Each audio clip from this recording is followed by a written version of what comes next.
Luts opacity.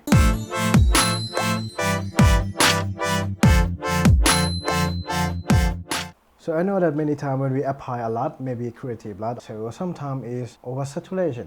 It look weird. A few things that you can do on that, which is called opacity of the LUT.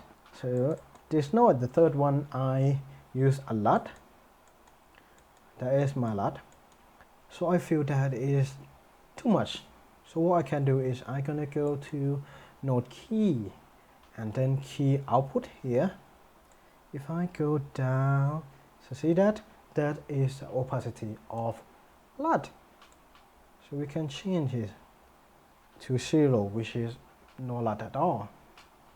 And this one is not just for a LUT. You can mixing with your parallel node or layer node.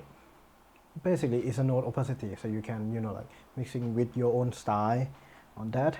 And as you can see that it can go over 1.0, but if you go over on that, there is nothing. Let's try paying it and send me some video that you're doing with that. I want to see it. And that is how to decrease a node opacity, LUT opacity. If you have any question, you can comment me below on my YouTube channel or asking me on my Facebook page, DustyHueRoom.